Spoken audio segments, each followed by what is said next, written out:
আসসালামু আলাইকুম, কেমন আছো সবাই? আশা করি সবাই অনেক ভালো আছে। আলহামদুলিল্লাহ আমি অনেক ভালো আছি। তো আজ আমি তোমাদের সাথে শেয়ার করব খুবই সহজে এবং অল্প উপকরণে মোমো তৈরির রেসিপি। তো চলো দেখে নেওয়া যাক কীভাবে আমি মোমো তৈরি করছি। তো এই জন্য আমি এখানে প্রথমে 1 কাপ ময়দা এবং দিয়ে দিচ্ছি পরিমাণ মতো লবণ, এবং এখন এর মধ্যে আমি দিয়ে দিচ্ছিলাম 1/2 কাপ কর্নফ্লাওয়ার। তো এগুলো ভালোভাবে একটু মিশিয়ে নেব। লবণ, কর্নফ্লাওয়ার এবং ময়দাটা আমি ভালোভাবে মিশিয়ে নেব। মেশানো হয়ে গেলে এখন এর মধ্যে আমি দিয়ে দেবো ফুটন্ত গরম পানি। তো আমি 1 কাপ ময়দার জন্য 1 কাপ ময়দার ডো তৈরিতে যতটুকু পানি প্রয়োজন হবে ততটুকু দিয়ে আমি ডোটা তৈরি করে নেব। তো এখানে পানিটা যেহেতু গরম, ফুটন্ত গরম পানি মিশিয়েছি, এর জন্য আমি একটা ছোটো চামচের সাহায্যে প্রথমে ভালোভাবে ময়দাগুলো পানির সাথে মিশিয়ে নেব, এবং এরপর এখন এটা হাত দিয়ে একটা সুন্দর ব্যাটার করে নেব। তো এই যে আমার ব্যাটারটা আমি আস্তে আস্তে তৈরি করে নিতেছি। তো দেখেন আমার ব্যাটারটা তৈরি হয়ে গেছে। তো এটা এখন আমি 20 মিনিটের জন্য ঢেকে রেখে দেব। যেহেতু আমি চিকেন মোমো তৈরি করব, তো এর জন্য আমি নিয়ে নেব চিকেন। আমি চিকেনের বুকের একটি পিস নিয়েছি চিকেনের। তো এর মধ্যে আমি এখন জিরে গুঁড়ো, মরিচের গুঁড়ো, তারপরে গোলমরিচ গুঁড়ো, ওটাকে কি বলে, সয়া সস, আর এখন এর মধ্যে আমি দিয়ে দিচ্ছি গরম মশলা গুঁড়ো, আর লবণ দিতে ভুলে গেছি। তো এখন লবণ দিয়ে এখানে একটু ব্লেন্ড করে নেব। ব্লেন্ড করে পুরটা তৈরি করে নেব। ব্লেন্ড করা হয়ে গেছে। তো এখন ব্লেন্ডার জার থেকে আমি চিকেনের যে পুরটা বানিয়েছি সেটা নিয়ে নিচ্ছি। এই যে দেখেন আমার পুরটা হয়ে গেছে। তো এখন এর মধ্যে আমি একটু আদা রসুন বাটা দিয়ে ভালোভাবে মিক্সড করে নিচ্ছি। মিক্সড করা হয়ে গেলে আমি মোমো তৈরি করা শুরু করব। তো এই যে আমি যে ময়দার ডোটা রেস্টে দিয়েছি, তো এখন এটা ভালোভাবে মধ্যে একটি রুটি তৈরি করে নেব। তো রুটিটা আমি বেশি পাতলাও করব না, আর বেশি ভারী হবে না। আমরা পরোটার জন্য যেরকম একটা রুটি তৈরি করে থাকি ওই রকম টাইপের আমি একটা রুটি তৈরি করব। তো যে রুটিটা আমার হয়ে গেছে, তো এখন একটা এরকম একটা গোলাকার ঢাকনার সাহায্যে আমি মোমোর শেপগুলো করে নেব।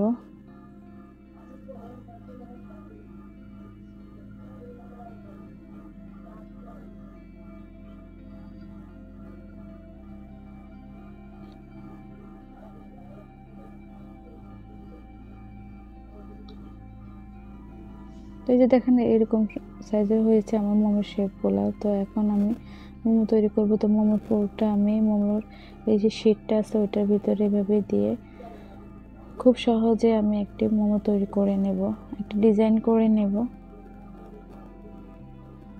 এই দেখেন আমি এরকম একটা ফুলের মতো একটা ডিজাইন করে নিয়েছি। তো এরকমভাবে আমি নিজের পছন্দ মতো কয়েকটা ডিজাইন করে নিচ্ছি। তো আমার মোমোগুলো বানানো হয়ে গেছে। তো এখন এই যে আমি এখানে মোমোর যে স্ট্যান্ডার আছে ওইটার মধ্যে আমি মোমোগুলো তৈরি করে নেব। তো আমি যেহেতু ফার্স্ট টাইম মোমোর এরকম ডিজাইন করেছি, তাই আমার মোমোর ডিজাইনগুলো সুন্দর হয়নি, বাট আমি যতটুকু পারছি সে ততটুকুই করছি, চেষ্টা করছি ভালো করার জন্য। তো মোমোগুলো আমি যে পাত্রে বসাবো এর জন্য এখন আমি পাত্রটির মধ্যে একটু তেল ব্রাশ করে নিচ্ছি, তাহলে মোমোগুলো আমি খুব ভালোভাবে তুলে নিতে পারবো। তো সবগুলো মোমো এখন আমি এক এক করে স্ট্যান্ডের মধ্যে সাজিয়ে দেব। আমি কিন্তু আগে থেকে চুলার মধ্যে একটু পানি বসিয়ে দিয়েছি গরম হওয়ার জন্য। তো এখন সবগুলো মোমো স্ট্যান্ডারে সাজিয়ে ফুটন্ত গরম পানির উপরে আমি মোমোটা রান্না হতে দেব। তো যে দেখেন পানি আমার ফুটে গেছে। তো এখন এর মধ্যে আমি দিয়ে দিচ্ছি যে মোমোর স্ট্যান্ডারটা আছে সেটা বসিয়ে দিচ্ছি, এবং ঢাকনা দিয়ে 10-15 মিনিটের মতো রান্না করলেই আমার মোমোটা তৈরি হয়ে যাবে। তো দেখেন আমার মোমোটা হয়ে গেছে, কত সুন্দর হয়েছে দেখতে, মাশাআল্লাহ। আপনাদের কাছে এই মোমোগুলো দেখতে কেমন হয়েছে অবশ্যই আমাকে কমেন্ট করে জানাবেন। আর আপনারা কে কে এই মোমো তৈরি করতে পারেন অবশ্যই কমেন্ট করে জানাবেন। তো মোমোগুলো এখন আমি তুলে নিচ্ছি। তো দেখুন আমার মোমোগুলো কত সুন্দর হয়েছে, মাশাআল্লাহ। তো আমি এখন এটা খেয়ে আপনাদেরকে দেখাচ্ছি এটা কেমন হয়েছে খাইতে। তো অনেক ভালো হয়েছে, যেহেতু আমি ফার্স্ট টাইম এটা তৈরি করেছি, আমার কাছে অনেক ভালো লেগেছে। তো এখানে আমি চিলি অয়েল আর একটু চিলি সস নিয়েছি মোমোটা খাওয়ার জন্য। তো মোমোটা কিন্তু অনেক টেস্টি হয়েছে, আপনারা ট্রাই করে দেখবেন।